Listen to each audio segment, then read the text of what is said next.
Because the hair on my head never stops growing, my eyebrows never stop growing. I have to trim them like every single week, dude. Like, look. Isn't that crazy? Wait, before you judge me, before you hit that comment button, don't I look like the auntie that everybody talks about but no one wants to fight?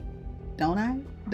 We're just talking about eyebrow transplants, and I was trying to make sure that I fit the character, or how I view people that have had eyebrow transplants. Haven't said it in a while, so grab your favorite beverage. Make sure your pet chooses their favorite part of the seat before you sit your big back on it. I think the eyebrows are making me act like this. The good part is my husband is going to be editing this video. Why? Because I have trypophobia, and if you have trypophobia, the b-rolls that are going to be in this video are not for you. So I recommend maybe this video is not for you. I'm sorry. I couldn't even watch like how it looks like, so I'm just here to yap about the research that I've done. Proceed with caution. Let's get into this video. Oh no. Now, y'all remember the whole eyelash blindness that I had a while back when people were doing the absolute most with their mega volume lashes? They didn't see any problem. They were ignoring proper hygiene and risking infection or even permanent damage to their natural lashes. It was just a hot mess. I don't want to talk about that right now. It feels like we've graduated from the lash madness to a new level of brow madness. I would like to say this is day one of an eyebrow transplant. I haven't really swelled up. I've got a little bit of swelling, but the bruising, I look like I've had a fight. I even look like it's popping here. The procedure itself didn't hurt. The back of my head, again, that just feels a bit numb. Still, obviously, from the anaesthetic. If that's the right thing, I don't know. But that itself and them taking it out, I actually quite like the feeling of that. Weird, yes, but it didn't hurt. When they put in the anaesthetic in around here, that I made that face because some people have a condition of pulling their hair. Because I was like, oh, that's weird that you like your hair just being plucked up. And I was like, oh, there's people that have that disorder and it's not that weird, at least for me. Anyway. But I'm actually putting in the hair follicles didn't actually hurt. Once it did hurt a bit, they just put a bit more anaesthetic in to help. I think I'm using the right wording. I don't know. It's just like when I try and lift my eyebrows, that feels a bit tender. And it did sting a little bit. But other than that, it's fine. We'll see how day 2 is afterwards. But I actually look horrendous right about now. The shape is nothing like it was either. So I'm hoping to God it doesn't look like this when it's done, because that is not the shape that they drew on. Yes, I know I've got a bit of blood coming through, but please don't be looking like this, because the whole point of having this done is because I don't want to put product in anymore, and I'm hoping to God I'm not going to have to spend a fortune on waxing. The procedure itself is done under local anesthesia, which means you're totally awake during the process, and a lot of people say it isn't painful, but some people say it is painful. Just depends on your pain tolerance, in my opinion, at least. I've never had a maybe I have, maybe I haven't, you don't know. Do they look real? I don't know. I'm just joking. But the surgeon typically takes the hair from the back and they precisely layer it into your eyebrow areas.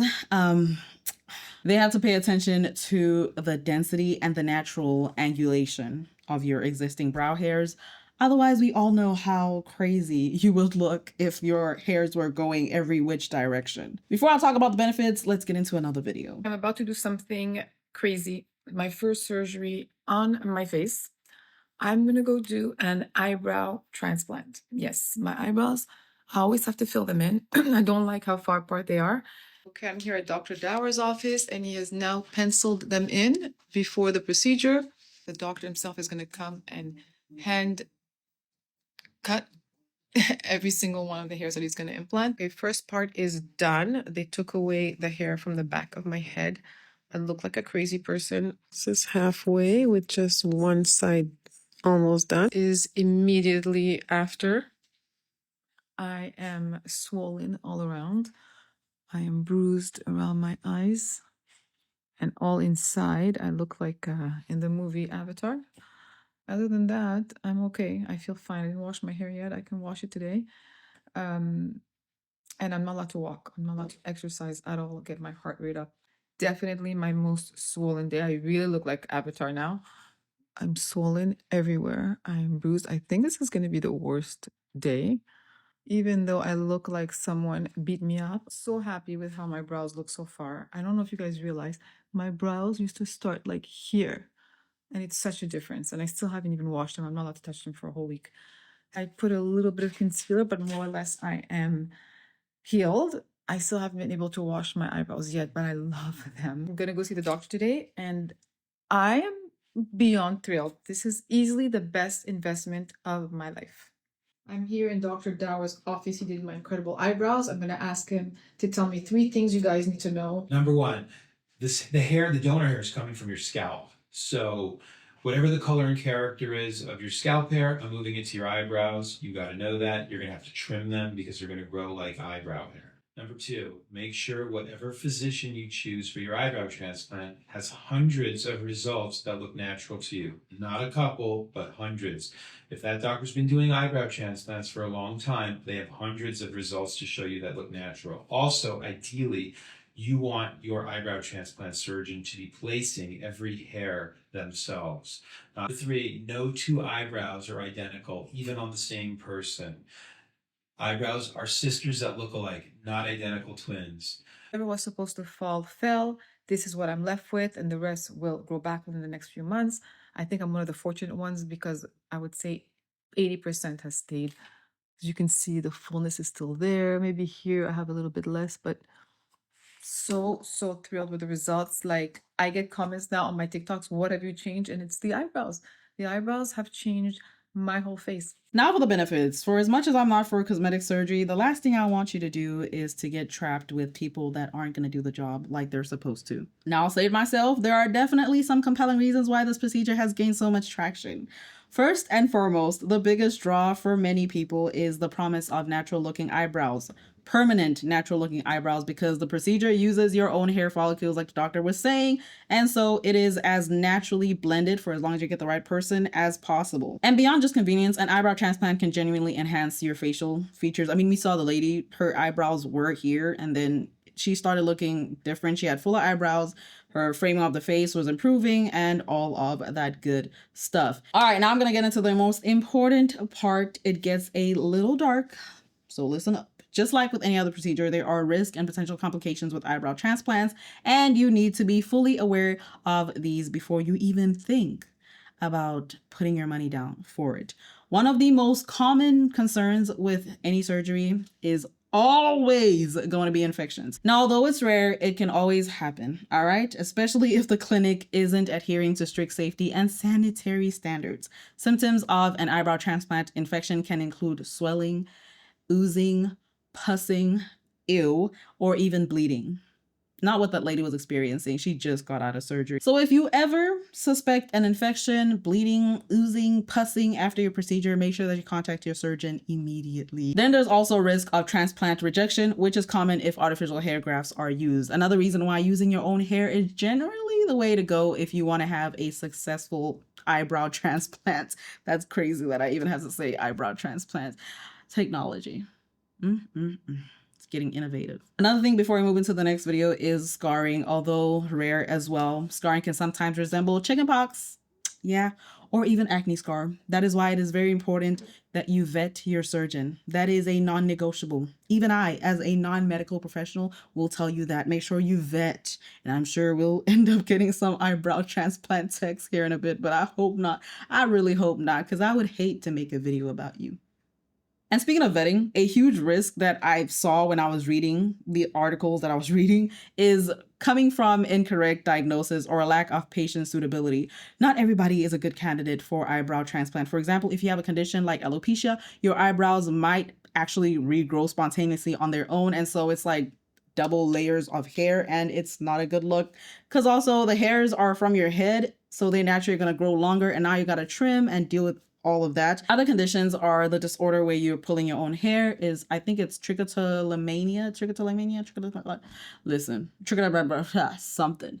Okay, I just know it's a condition, a disorder where you pull your hair. You may not be a good candidate of that. And then sometimes you may not even be allergic to the process, like the surgery itself.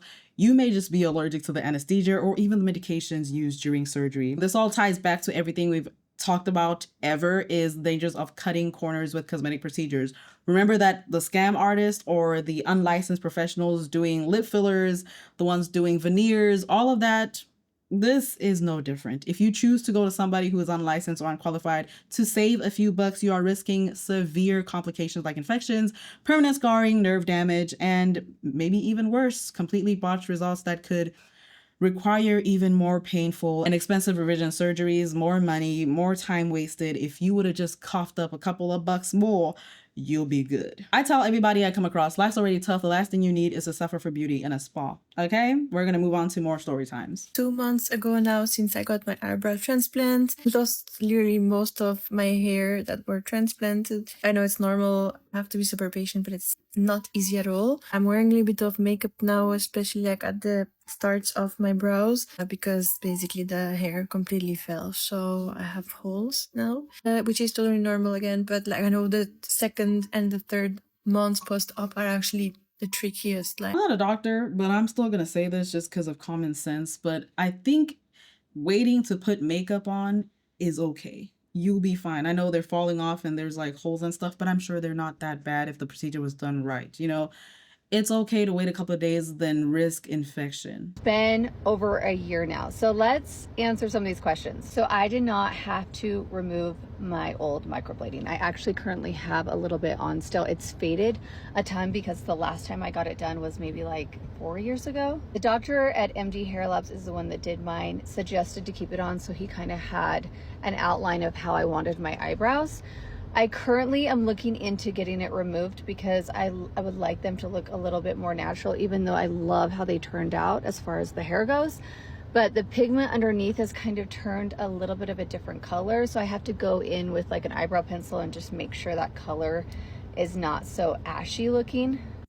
But I have talked to a lot of people that will remove it before they get their eyebrow transplant, so it can work either way. But honestly, if you're looking into getting your eyebrows microbladed, I would do a huge deep dive on and do a lot of research of who you're going to and exactly what it does, because the one regret I do have is getting my eyebrows microbladed, and I'm so happy that I got the eyebrow transplant. I've been so thrilled with the results that I got. I never thought of the people that have to microblade their eyebrows because now you're getting a hair transplant, but I guess it doesn't affect it. That's interesting. I think it's crazy how much time people spend looking at themselves in the mirror and critiquing how they look. I don't know. Maybe it's just me. And that's part of the reason why I don't like cosmetic surgery, because most of the time it has to do with either self-esteem or just what you're seeing on social media, and nobody's perfect. Nobody will ever be perfect. People are beautiful as they are. I know, cliche, boo, tomatoes. But yeah, people are good the way they are. And some people misunderstand me when I say I'm not for cosmetic surgery. Then they're like, what about reconstructive surgery? I never said that. I'm for that. If somebody gets in an accident or they have to go under the knife because it's a life or death situation, I'm for that. Okay, so I got these new brows. The before was good. I'm not gonna lie. Oh, okay. Let's just let her talk. Microblading I don't like is underneath, which eventually I'm gonna get that removed, but I have to wait till they fully heal. So then I have to cut them because they're obviously long. And because they're hair from the back of my head, that means they grow as long as the hair from the back of my head.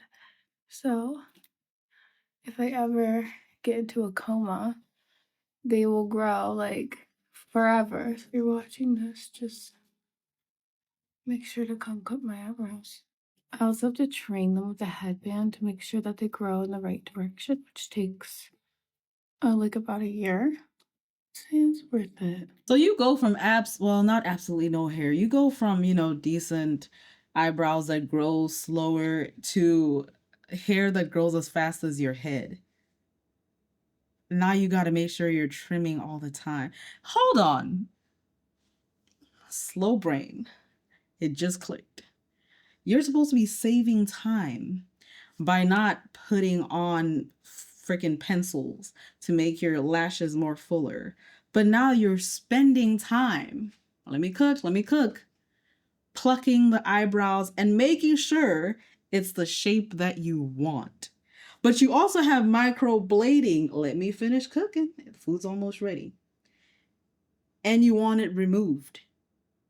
so that your hair transplant can look exactly how you want it to look. Dinner is served, or lunch, or breakfast for some of y'all that don't eat all day. This is a woman on the top image that looks like I just basically transplanted and put more grafts there, but actually her hairs were all matted, going the wrong direction and terrible due to an inexperienced individual who did the transplant, who actually used a robot to do it.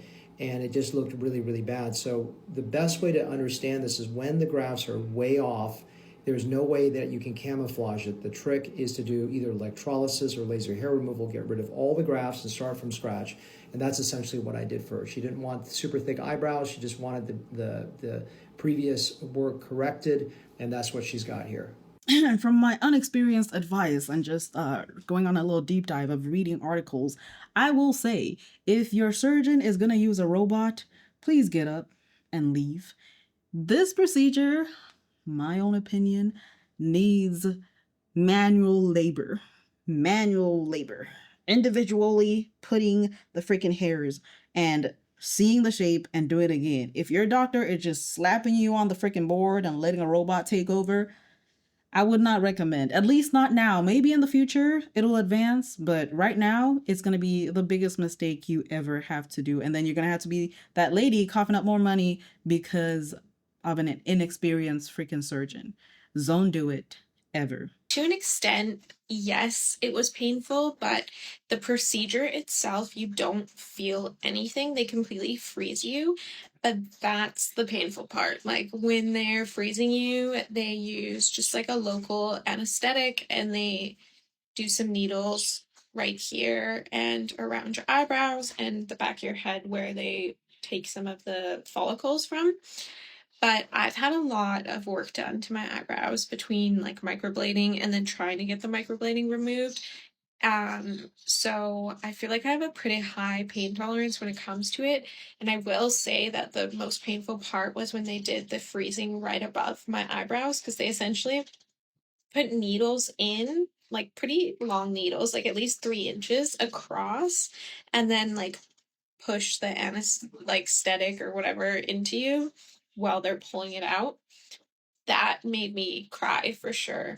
But after that, it's like less than an hour, at least for me, to do the whole surgery, and you're completely frozen. So it's like 3 to 5 minutes of pain to absolutely feel nothing. So it's not that bad. It's pretty minimal, to be honest. You know, I hate to be this person, and it's one of the things that I battle even now. Maybe somebody can help me, but it's very I'm just thinking about what I'm about to say because I have this on, kind of making fun of the situation, but it's honestly very hard for me to critique somebody that has done something because they thought they didn't look good or they've been bullied or something, and to say it doesn't look good. You know, I don't know. Maybe I'm picky. I'm picky on the types of, it depends on the type of surgery, because it's not with all of them, right? Right? It's not with all of them. I make fun of people, but I don't know. Okay, I'll just say this. It shows that your doctor spent an hour on your brows, and I'll leave it at that. Can I be honest again? Not with her, but with y'all. There's a video that's been sitting on the archives about rhinoplasty. And there's just something about saying, like, you know, when someone goes through a surgery like that and saying it still doesn't look good, that just rubs me the wrong way. I don't know. Should I release it? I don't know. Hey guys, so I'm 10 months post-op my eyebrow transplantation, and I want to do an update. I think the last one I did was around 4.5 months, which was like when I really started seeing a lot of good change and growth. And then it kind of levels out and you see minor changes over like several weeks. And so I didn't feel it was necessary to do update, but I've had some good changes and I've learned a lot about post-op management of this. So I want to share what I've learned with you guys. So let's get into it. You can kind of see where we're at. You know, they're not perfect, but they're better than what I had to start before. I usually use these little scissors to manicure, which I used earlier. And then my tools have evolved. I like this from Anastasia. You can take this tip and bend it, which is what Okay, yeah, I'm not sold. I wasn't sold to begin with, but I'm definitely not sold. I'm not about to stop, using pencils and I can just erase my freaking eyebrows when I want to and go and start trimming my eyebrows every other week because they're growing as fast as my hair. I don't know. I think it's a scam. What I did. And then you have the flat end to kind of do some melding into the product. Speaking of the product, I've evolved from using the gel to using a wax. So what I went with is this Patrick Ta, and there's a clear wax inside. And I found this works better for me because I have a little bit of curl in my hair. If you think about it, gel has water content in it, wax does not. And so it was like a immediate change of. I just thought of something because she said her hair curls and her hair is curly and it's freaking taken from the back and here. If you let it grow, can you do a, what's that called? A wash and go? And it's like curl. Okay. I'm sorry. I don't know what's gotten into me. Ever since I slapped these brows on, I've just been acting different and I do apologize, guys. Controlling them when I switch products. My hair is like a 3B, 3C if you look at the hair type, but if you look at the root. Spoiler, I just learned this. There's no such thing as those 3C, 3B, 3 whatever, blah, blah, blah, blah. It's all about the low porosity, mid porosity, and high porosity. And that's it. My hair goes in, it's very straight, which is essentially the only reason I was a reasonable candidate. If you have really curly hair, even from the root, more than a 3C, then you're likely not a candidate, from what my surgeon explained to me anyway. So my hair tips on my eyebrows would get curly if I let it go too long. And it can be kind of bushy and fun, but you know, you got to cut it eventually so it doesn't get out of control. Other thing that I've learned to do was add a little bit of eye cream, like under eye cream in my morning routine. I actually add it right here on the eyebrow area and let it marinate for a little bit while I'm getting ready in the morning. That's added a lot of extra moisturizer here because I was starting to get some dry, scaly skin underneath the transplant sites for whatever reason. And it was a little bit red and irritated. Once I started doing that, it seems like that little bit of moisturizer that's light and delicate was enough to get the skin under control, but without causing too much oiliness, so that the product like wax and gels could like actually adhere to the hair and do their job. I do all the product for my eyebrows before I do my makeup. Using a really thick moisturizer at night really helps. So I use a triple action hyaluronic acid moisturizing cream, and I use like a oil squalene plus vitamin C on the whole entire face, but really rub it into the eye area. Game changer. And I'm really consistent with that every night, and I've definitely seen a big change.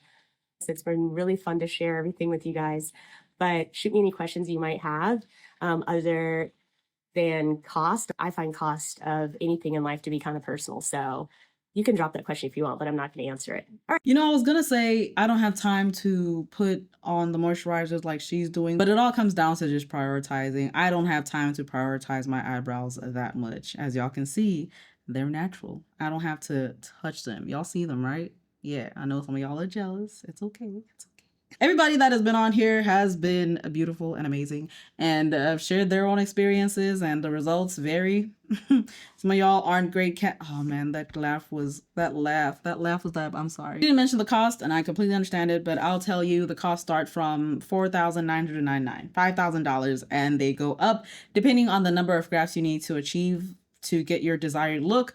On average, you're looking at a price tag anywhere from $3K to $6K. And the estimate usually includes the fees for the facility, the surgeon's expertise, and sometimes the anesthesiologist, if that is needed. And if you decide you want additional implants later on, then you need additional money from your pocket to pay up. It's similar to any other procedures, similar to filler, similar to BBLs. It's all just purely for the aesthetics. Here's my crucial advice though, and I can't stress this enough. Choose the best hair transplant surgeon. Do not cheap out. Talk to several doctors if you have to, several clinics if you have to. Ask for their qualifications. Just ask a lot of questions. Ask about the previous patients. Ask for the patient's photos. Don't be shy to ask. And for the millionth time, that goes for all cosmetic procedures, never ever go to an unlicensed freaking provider just to save money. Also, if it looks like a Canva license, smells like a Canva license, feels like a Canva license, it's probably a scam. Thank you so much to all my Anti-Diluted Den members. If you would like to join the membership, make sure that you hit that join button. And if you're in your last oodles and noodles, don't you dare touch that join button. You'll be fine. I'll see y'all next time.